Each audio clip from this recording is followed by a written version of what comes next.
institutionalized religion was a product of a certain time and a certain place. And I think its time has, to some extent, passed. It's going to have to reinvent itself. Welcome to Post-Corona, where we try to understand COVID-19's lasting impact on the economy, culture, and geopolitics. I'm Dan Senor.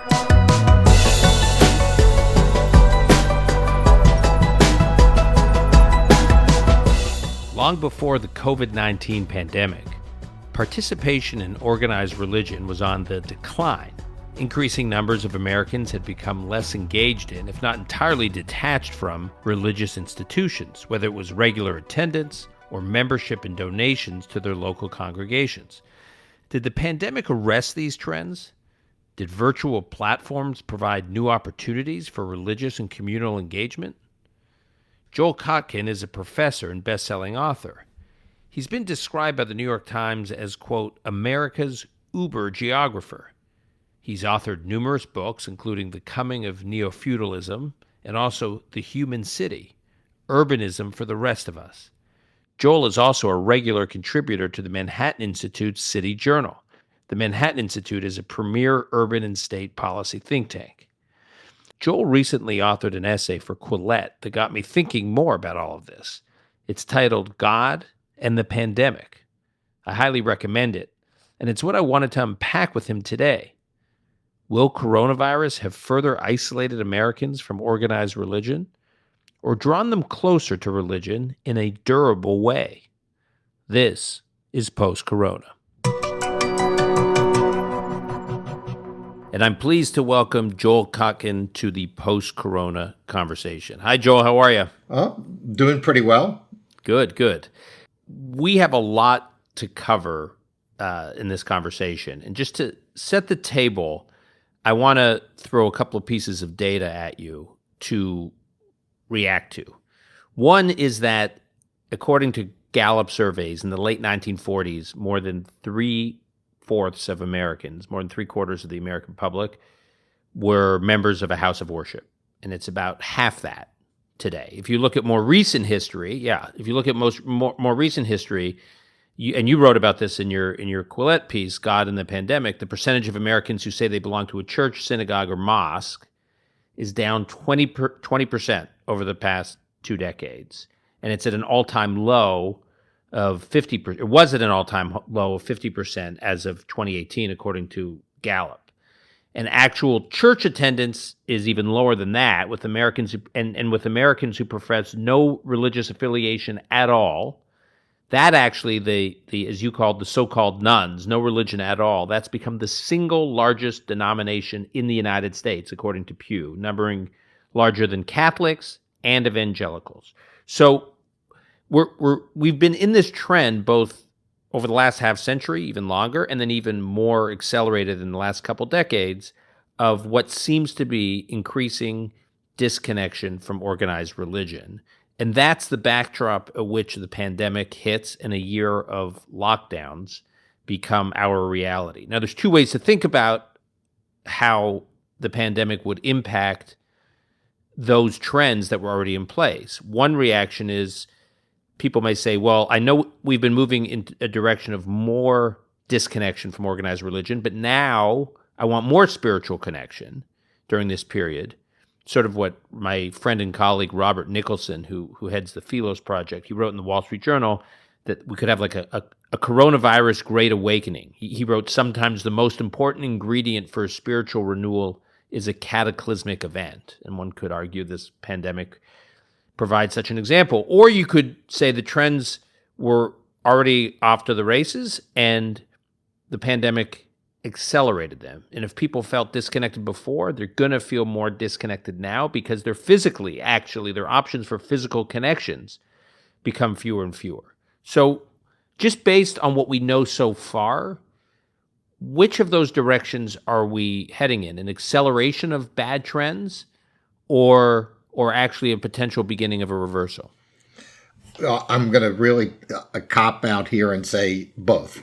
Okay, I mean, on the one hand, you have to look at the digital revolution, even pre-COVID, as being transformative and changing how people access religion. I mean, one of the big problems for organized religion is that people now can go to other religions. They can go to more charismatic speakers. I remember talking to one of the local imams here in Orange County, California, and he was saying, well, my problem is now a lot of the people who go to the mosque, instead of listening to the boring local imam, is going to hear a charismatic guy in Dallas or a charismatic guy in there's one in Africa. And so in a sense, you have access to spirituality, but it's not as place-based. So that makes it very rough for organized religion. The more, what we found in the Quillette piece is those religions that were able to go into the household and focused on the household did much better, and were more flexible. If you look at the two big success stories we talk about are Chabad among the Jews, and the LDS Church obviously known to what they would call Gentiles as the Mormons. Yeah, but let's take both of those because I think those are both good examples. So because both the Mormon Church and Chabad were already very well organized, and I would say cutting edge when it comes to the way they're entrepreneurially organized, their use of digital tools pre-COVID. Yes. There's this I think this book, The Secret of Chabad, where one of the Chabad leaders is quoted as saying, if God gives you technology, use it to reach people. Right. And Chabad has been, so can you explain a little bit about what Chabad is and as a movement and what it was doing pre-COVID to stay ahead of these technological trends? Well, Chabad, and I'm not an Orthodox, so, I'm not making a theological argument here. But Chabad has the advantage of, not being a membership organization. In other words, one of the big problems with organized religion is you have to pay a fee to get in. And this is particularly bad for millennials and even Gen Xers because they don't have the money that us baby boomers have.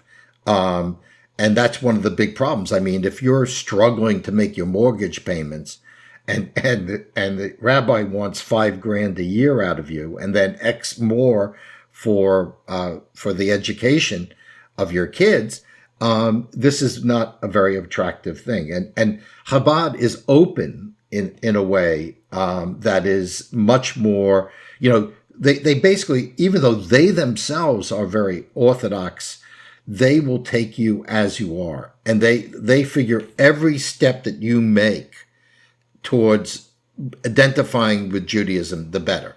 And so, for instance, when I ask my students, because at Chapman University, we have a fairly high percentage of Jewish kids, even though Orange County is not particularly heavily Jewish, in part because the rival school, University of California, Irvine, is a center of anti-Zionist and anti-Jewish agitation. And I asked the kids, I said, where do you all right, you're Jewish, how do you engage? Friday night dinner at the rabbi's house.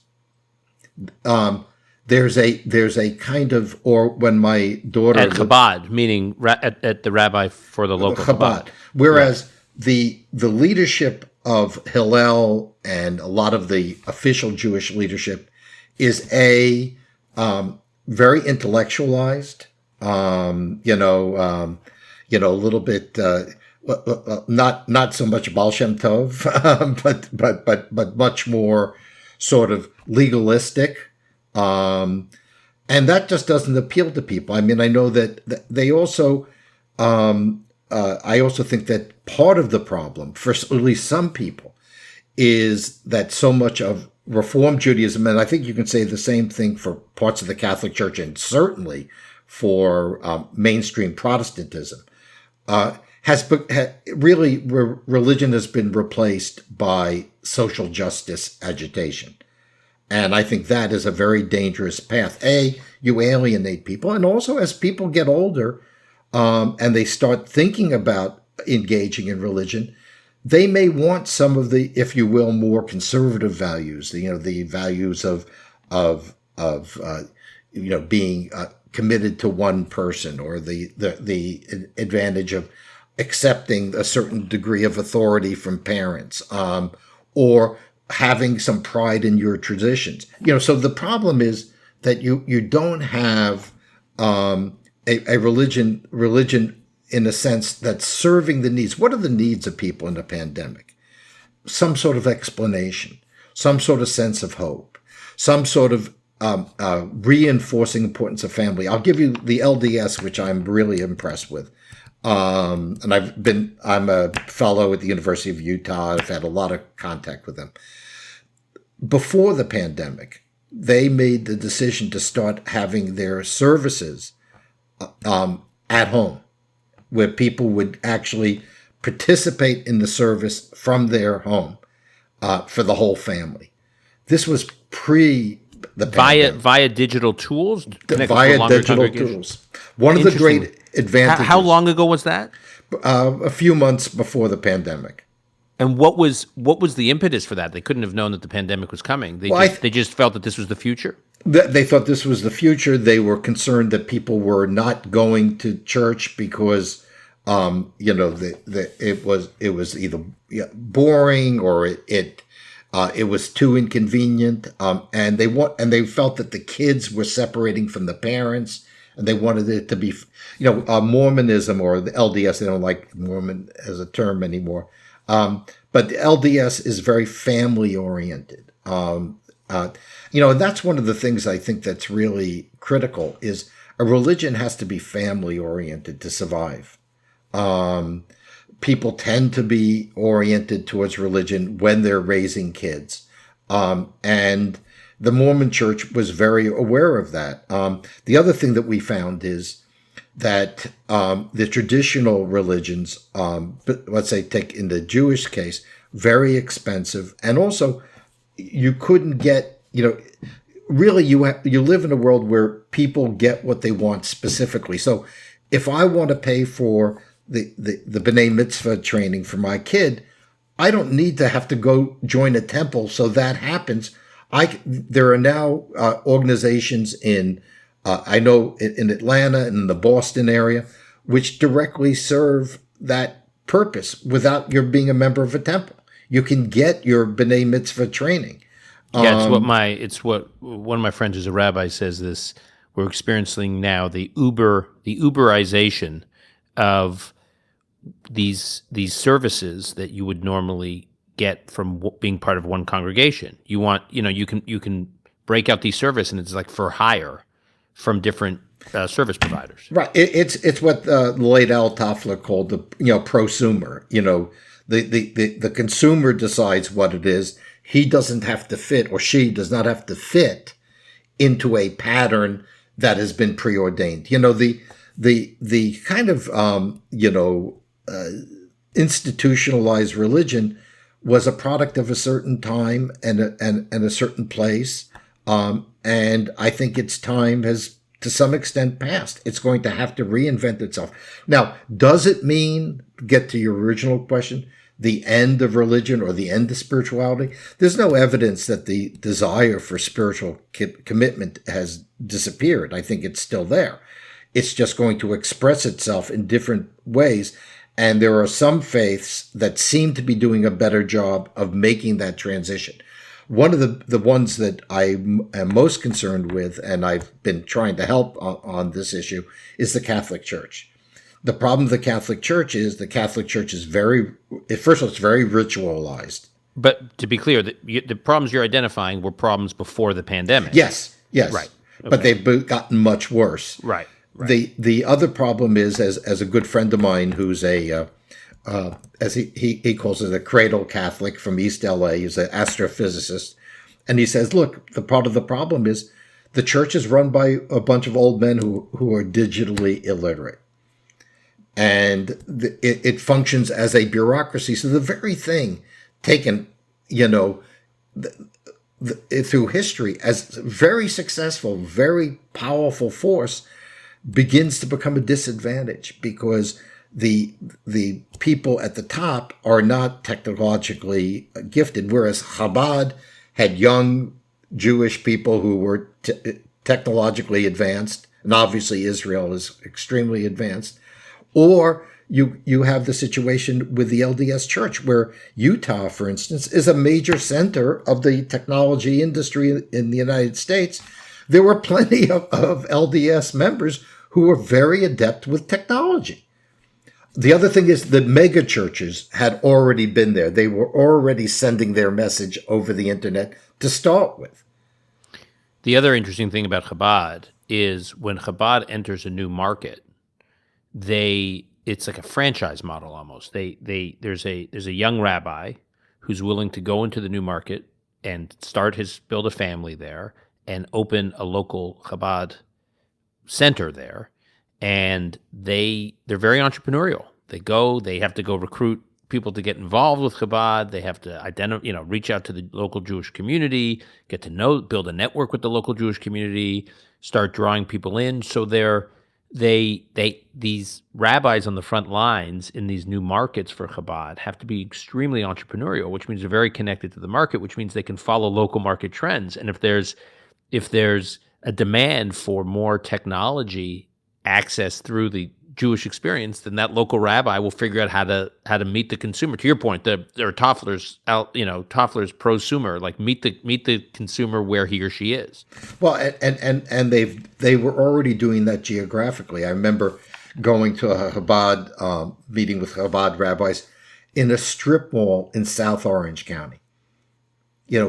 When we say you cannot get any more different than the Wilshire Boulevard Temple or any of the great synagogues in New York City, which are institutional, gigantic places that require enormous capital. This was like a little place in a strip mall. And yet, one has to think about, well, how fancy were the synagogues in the shtetls in Russia? Weren't they pretty basic? Weren't they very close to where people lived? And wasn't the rabbi part of that? My great grandfather was a rabbi in Latvia. They were very much a part of a particular culture. One of the problems I see, and not just with Jews, I see it in the mainstream Protestant churches, is that the clerical class has become really indistinguishable from the academic class, from the media class. Same dynamic, same attitudes, same, oddly enough, level of intolerance. If you have, as we did in my synagogue, a very liberal rabbi who was wonderful in many areas, particularly with children, but if you were anything other than a far left Democrat, I mean, even if you're like an old Bill Clinton type Democrat or a Harry Truman type Democrat, you had, you felt completely alienated. You felt, everything, I didn't want to go to a synagogue and then have somebody try to tell me what housing bill I should back in the California legislature. I happen to know quite a bit about housing, and, I don't really think that the rabbi should be pushing this particular point of view. I don't think they should be pushing conservative points of view. And I think, by the way, there is almost a reverse problem in parts of the evangelical church, where parts of the evangelical movement have become so identified with the right wing of the Republican Party that if you're evangelical but not that conservative, you also might feel excluded. I think religion has to go back to being a family and spiritual force, and whoever is able to do that will come out ahead. So, coming back to where people are connecting or not connecting with organized religion now, there was this study published by this Danish economist at Jeanette Sinding Benson. So Professor Benson argues that based on rates of Google searches, okay, so this professor is looking at Google searches for prayer, that the demand for religion has risen dramatically since the onset of pandemic. People going online looking for anything related to religion on Google, people downloading religious-based apps, downloading the Bible, these numbers are through the roof. So that's, one could argue, a positive indicator about desire for connection to spirituality and religion during the pandemic.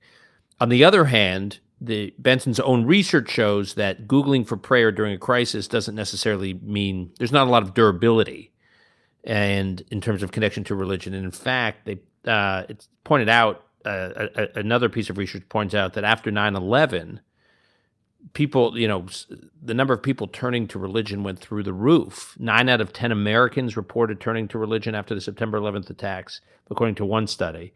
But since 2001, per the Gallup and Pew polls, church-going has been plummeting. So on the one hand, you got this spike immediately after the crisis, and then you have a long-term decline. So where does the current moment fit into that kind of precedent data? Well, I think you're talking about, just like people talk about fluid genders, we have fluid religion.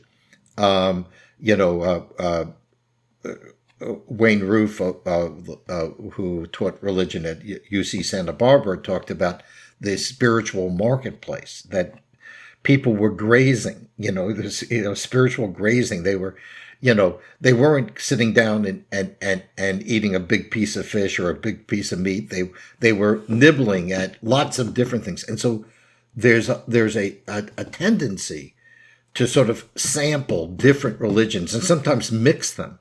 The other thing that we found is that some of the, it wasn't all, people, Chabad, which is more conservative. It was also Jews who identified with gay causes or LGBT causes, or with the environment, or with just the outdoors.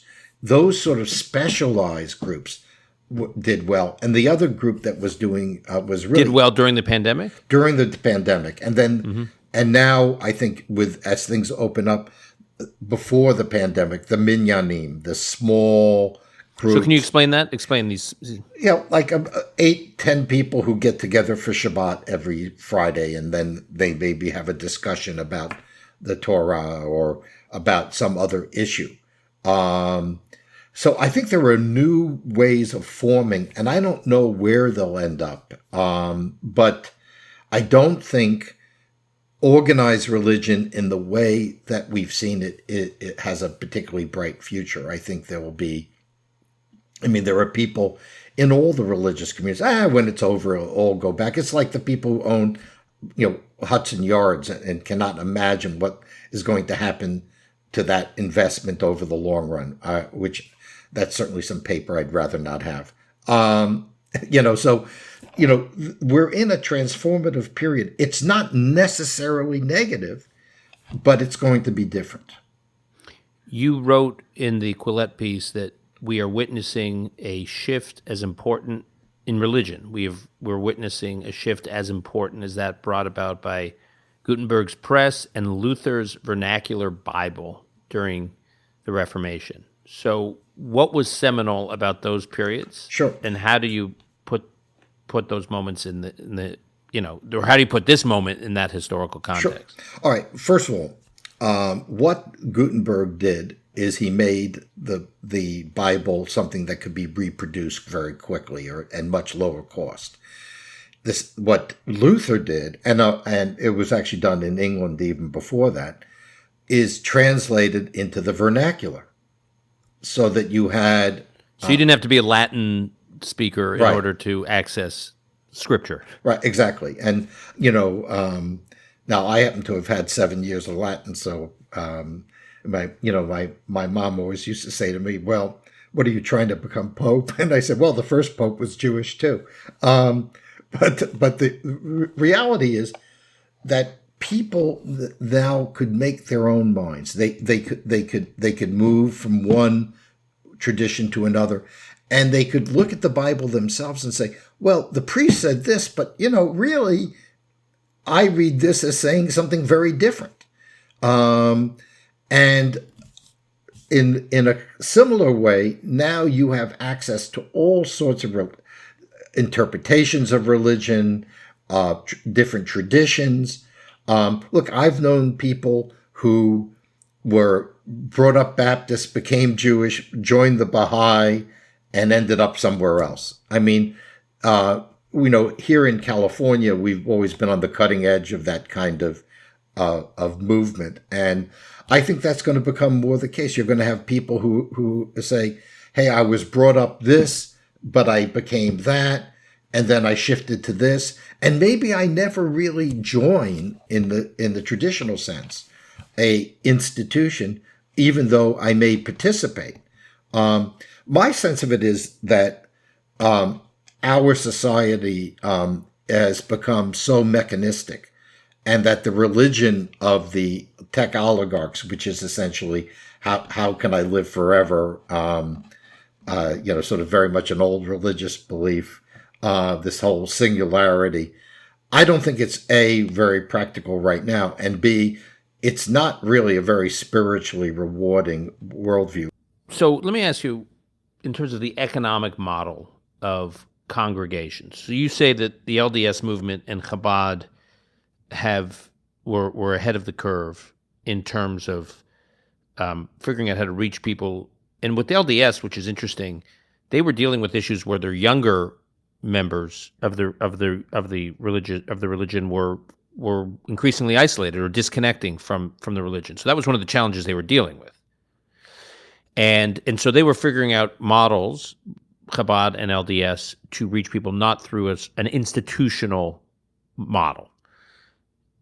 But the institutional model, congregations have been the bedrock of most of organized religion in the West for as long as you and I have been alive. So what I'm trying to understand how that model is potentially going bankrupt for some, not all, for some institutions because of the pandemic. So Bill Wilson, who is with the Center for Healthy Churches, it's a center in Clemmons, North Carolina, and Bill works on studying the financial models of religious institutions. He predicted during the pandemic that up to 1/3 of U.S. churches could be out of business by 2025. He pointed to Lifeway Research, another institution, their data. He pointed to Lifeway Research that was reporting that 5% of U.S. churches were already closing within the first year of the pandemic, which is 5 times the average closure rate for churches in a normal year, according to Christian Century magazine. So there is this risk that just institution after institution is going to go bust. And the pushback, when I cite this data to friends who lead institutions in the organized Jewish world, they say, well, look, once the pandemic, there will be a post-corona period, and people will come back, and then the institutional model will be alive and well again. But a lot of when you ask the leaders of the institutions, who comes to services on a regular basis, on a Saturday morning or a Sunday morning? Who are your most reliable donors? And they in terms of the demographic, they typically are people who are older, senior citizens, who, after the pandemic, there's a risk they will be the least likely or the latest adopters of post-corona, right? Older people will be the most reticent about going back into places, whether it's public transportation, movie theaters, airplanes, live theater, or churches, synagogues, and mosques that are really crowded. While we've gotten to post-corona, yes, but the experience has made them feel more fragile. Well, I think that's certainly a factor, and I also think that one of the things that you're seeing, what the institutionalists, if you want to put it that way, miss is that they were empty vessels already. I mean, to explain that. Otherwise, I remember sometimes you'd go to if there wasn't a bar mitzvah or bat mitzvah, maybe there'd be 20 people in a sanctuary that could hold 400. The same thing's true. Obviously we can see where this is going by looking at Europe, where the churches are empty. I mean, that's just the way it is. I mean, it's like I was talking to a Catholic friend who I'm helping with some things, and he said, well, there was this statement from the German bishops about XYZ that that Pope Francis should follow.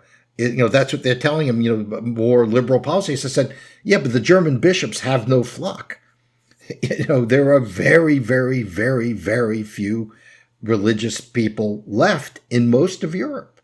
And many of those who are religious are Muslim. So, the disconnect is pretty severe. The money will run out eventually. I mean, yeah, there are a lot of people, religious people, like in the Catholic world and certainly in the Jewish world, who may bequest some money to the church or the synagogue. But that supply is running low. And the next generation, whether they're Catholics or Jews, will not have the money. The other thing is proximity drives a lot of it. Like, I support the church or temple near me, but if I'm accessing religion online, I don't really have to give money to that institution. So what we're clearly seeing also is, and this is from research on the Catholic Church that I've been privy to, not only are fewer people going, or identifying or being members of a church, but fewer people take the sacraments, fewer people send their kids to the Catholic school, fewer kids after they come out of school have any particular religious affiliation. I can tell you, in teaching over all these years, because I teach a class which deals a great deal with the marketing of religion, fewer and fewer of my students have any kind of religious education at all. Many of them are from mixed families, of somewhat evangelicals, but that's about it. On that exact question, Brian Kluth, who is with the National Association of Evangelicals in Denver, he lectures and he writes about the state of finances in obviously primarily in churches. So he basically says, coming out of the pandemic, there are 4 options for churches faced with difficult financial decisions. Because, as you say, most of these churches don't have a real cushion. They don't have reserves. They don't have any kind of endowment. And they've lost huge numbers of donations and membership fees for all the reasons you're citing. So he basically says there's four options for them. For these smaller congregations in these smaller communities, either merge with one or more other congregations. That's the first one. Second one, become a satellite campus of a larger church. Third is transform into a house church where the remaining members meet, in each other's homes. Or the fourth is just close, disband, call it a day. What's your reaction? Is that are those the options left? Is that it? I think that's it, although I do think there's a potential of creating new affiliations by using the internet. Like, for instance, this is sort of a funny example. There's a woman rabbi in Boulder who runs a whole program about nature in Judaism. And, and when COVID's over, and, maybe already, they take a walk outside and and conduct the ceremonies outside. So I think there will be new affiliations that could be developed, but they're going to have a different revenue model. And one of the great advantages of doing things online is how cheap it is. Mm-hmm. Go ahead. No, I think he's very accurate that that there will be new models. When he talked about meeting in the home, I was thinking of the minyanim in particular. And look, let's face it, many of the early Christians met in each other's homes. Going back to Roman times. Wow. Yeah, they met because they couldn't worship openly, so they had to do it surreptitiously. And so I think that you're going to see maybe a growth of a kind of new grassroots religion. And I also think you can't dismiss the ideas of Dreyer at the American Conservative, where he talks about this Benedict option, that some Jews or Catholics or evangelicals will just say, okay, you know what, we give up. This society is not really interested in us and our values, so we're going to go and create our own communities. And I think, you may see more of that. So there could be some new forms of religion and new kinds of religion that will come out of this this crisis. And frankly, it may be a good thing because these religions were headed to a very ignominious conclusion anyway. So what you're basically saying is the retreat of, if we are going to deal with the post-corona retreat of or from organized religion, if we're going to deal with the post-corona, if we're going to see if we're going to see a retreat of from organized religion, it's not necessarily a retreat from religion. It's just from institutional religion. People's beliefs will could default to something else, or they could be expressed in different ways, and which could drive their activities. It doesn't have to all be anchored around a place. Exactly, and that it could be disaggregated into different things. Whether it's the B'nai Mitzvah or just a local group, a Bible study group in the Christian world. Again, there could be new forms. The old forms were in trouble anyway. So, and unfortunately, we have a lot of people in the institutional world, and this includes the owners of big office buildings and things like that, they don't want to deal with the fact that we are going through a major shift. People are dispersing. They're using the internet to access information at an unprecedented rate. And because they're unanchored themselves, they're going to tend to shift from thing to thing because they have not been brought up. I've been shocked how few of my students, for instance, have been brought up with a really strong education, either in Jewish or Christian faith. They just it just isn't part of their world compared to, let's say, 20 or 30 years ago, where a good number of the students were coming from fairly religious backgrounds.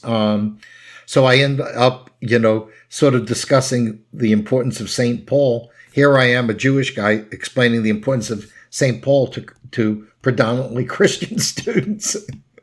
There's another phenomenon which is directly related to the pandemic, which is because overnight so many professionals, young and not young, figured out that they could do their job from anywhere and their productivity wouldn't necessarily go down. So the notion of being physically attached to a place in order to advance your career has become less central, not totally irrelevant, but less central than people, I think, thought before the pandemic, right? If you want to be in a certain professions, you had to be in New York City or Los Angeles or the Bay Area or London, and suddenly that notion is a number of people are questioning it, and companies are responding to that, right? Companies are saying, if you're a top-notch engineer, we're no longer saying you have to work in the Bay Area. If you want to move to Asheville, North Carolina, or Bentonville, Arkansas, or wherever, you can, because you want to be in those places for reasons that have nothing to do with your career, right? You want to be in those places because that's where you want to raise a family, that it's a local communal situation that is more aligned with your values. And the big tech companies will say, you know what, you can be an engineer in Asheville, North Carolina, and still do your job and still work for this company. Whereas before we required you to be in the Bay Area and move your family to the Bay Area, you can be in those places and live a life that is, again, more connected to and more aligned with the values in terms of how you want to raise a family. So that potentially creates a lot of opportunity for organized religion in those places, because people will be more communally involved while having these big careers. Right, and obviously they'll have money, so and they'll have connections and interesting things to bring to bear. Fayetteville has a thriving Jewish community. Not as people have been able to go and work in Fayetteville, whether for one of the big companies or as consultants. And I also think that these, I've worked at home all but 3 months of my life. Okay, so as Al Toffler used to say, I invented the electronic cottage before it existed, and and I can tell you that when you work at home, and in the communities that I work in, for instance, here in Orange County, I don't think any of my neighbors go to an office. I don't think a single one goes to an office. When I lived in the Valley Village, or sort of North Hollywood, almost everybody worked from home. So what you really cared about was the coffee shop and the where you could meet people. I mean, that's why the whole lunch breakfast scene in Hollywood is so important, because most people essentially don't go to an office every day. So it creates new ways of being. And what will be important is, will organized religion capture these people as they disperse and as they work at home? Because in some senses, working at home, you want to have that involvement. I think, like, if you're somebody who lives in Riverside, California, and has to go to Irvine every day, an hour and a half on the Death March on the 91 freeway, you don't have much left when you come home. Same thing if you live in New York. If you're if you live in Suffolk County, or you live in northern Westchester, and you're spending an hour and a half on, it could be subway and by the Metro North or the Long Island Railroad, you don't have the time to explore these other things that you now will have. And there is a great opportunity for organized religion in a different form. I don't think you can go back to the form that you had, but I do think that you can develop new forms. And what's very exciting is, whether it's Fayetteville or Nashville or Dallas or Houston, I know Dallas and Houston pretty well. There's all this intellectual capital and experience that's going to these places that could be added and to the religious aspect. It's a question of, how do you capture those populations, and that's going to be a challenge. Televangelism is an interesting case study of a religion adapting well to technological developments and potentially meeting their market where it is, the prosumer, to bring Alvin Toffler back into the conversation. But here with televangelism, you have organized religion that decided they won't be Blockbuster in the 1990s, that they're going to be Netflix. Right. And, obviously one of the case studies in this is Rick Warren. Right. In your neck of the woods in Southern California, where he's used as an established media presence, as you've talked about, to great effect. And after COVID-19, his online church attendance more than doubled. After the pandemic, his church attendance more than doubled to something like 100,000 participants, and his philanthropic fundraising has increased. And he was quoted, and I think you quote him in your Quillette piece, as saying, "Our buildings have been closed, but the church is not a building. We are a living, breathing body. The church is a family, not a fortress. We are a people, not a place. We are an army of servants, not an event of attenders." So the mega churches, televangelism, the intersection of the two, that is a model of that adapted early. Yes. And they also adapted in many other areas, doing a lot of work with families, doing a lot of work on the issues that people have with their teenagers. There's been these institutions have really shown a new direction, and the reality is, that listening to Rick Warren's probably more interesting than listening to your local preacher, and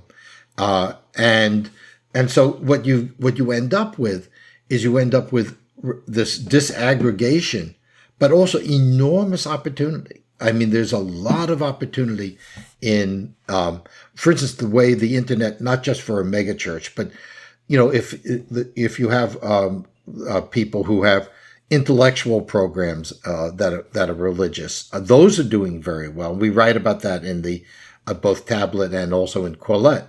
Your tablet piece, Future of the Jews. Right. Yeah.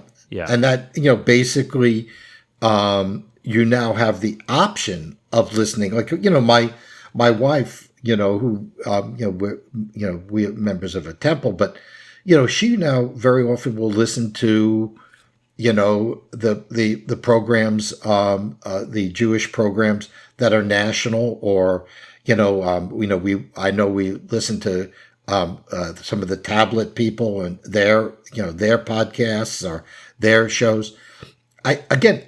Yes, you can spend your time worrying about the fact that probably in 20 years, half the synagogues in America maybe will either be shrunken or gone. But you could have a thriving Jewish community without them. Mm-hmm. So, speaking of some of these religious leaders who have a big media presence, I think of David Wolpe from L.A., Angela Buchdahl at Central Synagogue here in New York, David Ingber at Ramamu, New York, Meir Soloveichik. They're doing a lot of interesting things where people are tapping into Jewish learning and Jewish programming with them that otherwise may never have engaged with Jewish programming and organized religion, obviously, in a different kind of way. They're sort of becoming media present. They're like a media presence. They're media personalities with a mass audience. One other area that is promising is I've seen a lot of this with the Tikva Fund, and I know you've done some work with Tikva.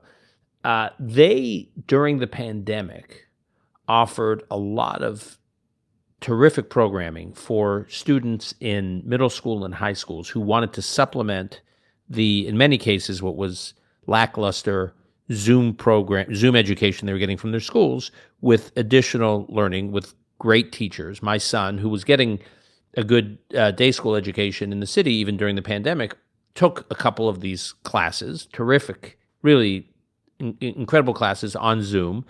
And what you realized is Tikva built this opportunity for Jewish students, whether they were in day schools or public schools or secular prep schools, to augment their experience and make terrific teachers available to them no matter where they were. That is something that could outlive the pandemic. Because if you have a small Jewish day school in Columbus, Ohio, I'm not picking on Columbus, but Columbus is not going to be the magnet for the best Jewish teachers and the best Israeli teachers that a place like New York City or Los Angeles might be. And suddenly you can integrate into the local Jewish day school curriculum in Columbus, Ohio, classes taught by a teacher in LA or New York or Chicago that is world-class, and the students in Columbus would have never had access to that teacher. So there's all sorts of creative things that could be done that could bring life back or bring new life to communities that were shrinking and the quality of the content had been on decline. And I think that this is going to be a pattern that we see generally. What the internet has done is it's had a cultural leveling effect. In other words, years ago, if you lived in Iowa, you had 2, maybe 3 stations. Movies came long time after they had been in New York and LA. Access to information was very limited. Today, if I go to Western Iowa or North Dakota, that guy in a farmhouse has the same access to information that the investment banker in New York has. And the same thing's true in religion. You don't have to be at one of the elite Jesuit Catholic schools to get access to Jesuit teaching. You don't have to be in New York to listen to really interesting people, rabbis or scholars. So, although I agree there are tremendous dangers in this world that's emerging, there are also tremendous opportunities. And I'm just hoping that we put as much emphasis on the opportunities as bewailing the negatives. No pun intended, but from your lips to God's ears. Right. Joel, thanks for you. this conversation, and thank you again for the really illuminating essay in Quillette, God in the Pandemic, which I encourage our listeners to read, as well as his piece in Tablet on the future of the Jews, and also his book, which is called The Coming of Neo-Feudalism, A Warning to the Global Middle Class. Joel, thanks for being with us. Thank you.